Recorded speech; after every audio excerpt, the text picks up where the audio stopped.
બાપા સીતારામ બધાઈને। આજે આપણે જાણીશું કે નિષ્ફળતા કે ખરાબ દિવસોને સમયે માણસે કેવી રીતે વર્તન કરવું જોઈએ। જીવન છે એટલે માણસને સુખ દુઃખ તો આવવાનું, નિષ્ફળતા પ્રાપ્ત થવાની, સારા દિવસો પણ આવવાના, ખરાબ દિવસો પણ આવશે। પરંતુ નિષ્ફળતાના સમયે માણસે કેવી રીતે વર્તન કરવું જોઈએ તેના વિશે આપણે એક વાત જાણીશું। કારણ કે અમારા અનુભવના કારણે હું તમને બે શબ્દ કહી શકું। જીવનની અંદર આપણે એક બેસિક ચીજ આપણે સમજીએ કે નાનું બાળક જન્મે ત્યારે તેનું વજન કેટલું હોય છે? 2.5 કિલો હોય છે અને એ રોતું રોતું આવે છે। જ્યારે મૃત્યુ પામે છે ત્યારે તેની રાખની કિંમત કેટલી હોય છે?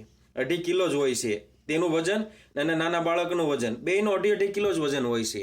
અને જ્યારે જન્મે છે ત્યારે તેને રોવડાવવામાં આવે છે અને મરે છે ત્યારે બીજાને રોવડાવે છે। આ એક માણસના જીવનનું એક તાત્પર્ય છે। આ વચગાળો છે તેની અંદર માણસને સુખ દુઃખ તો આવવાનું જ, પરંતુ જ્યારે દુઃખ આવે છે, નિષ્ફળતા પ્રાપ્ત થાય છે, ખરાબ દિવસો આવે છે ત્યારે માણસે શું કરવું જોઈએ? જીવનની અંદર જો નિષ્ફળતા પ્રાપ્ત થાય ને તો આપણે એક જ વિચાર કરવાનો કે અંદર મનની અંદર વિશ્વાસ હોવો જોઈએ કે આ દિવસો મારા જતા રહેશે, આ દિવસો આવ્યા છે તો પાછા સારા દિવસો આવશે। એ રીતે માણસે વિચારવું જોઈએ। અને જીવનની અંદર નિષ્ફળતા પ્રાપ્ત થાય તો એક આપણી પર્સનલ ડાયરી રાખો।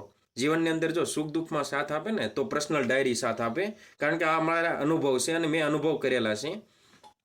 જીવનની અંદર જો પર્સનલ ડાયરી હોય તમારી તો તેની અંદર તમે ખરાબ સમયની અંદર કેવા દિવસો કાઢ્યા છે અને શું ભૂલ થઈ છે તે તમે લખી શકો। પર્સનલ ડાયરી લખવાનો ફાયદો એ છે કે તમારા મનને તંદુરસ્ત અને સારી રીતે એક્ટિવ અને પોઝિટિવ રાખવા માટે તમે તે ડાયરીમાં લખી શકો છો અને સુખ દુઃખમાં તે જ સાથ આપે છે। માણસ તો આજ નહીં તો કાલ બદલાઈ જવાનો છે, એટલે આપણે પર્સનલ ડાયરીના અનુભવોથી આપણે આગળનું ભવિષ્ય બનાવી શકીએ છીએ। એટલે નિષ્ફળતાના સમયની અંદર માણસે મન મજબૂત, ભગવાન ઉપર વિશ્વાસ અને પોતાના ઉપર વિશ્વાસ હોવો જોઈએ।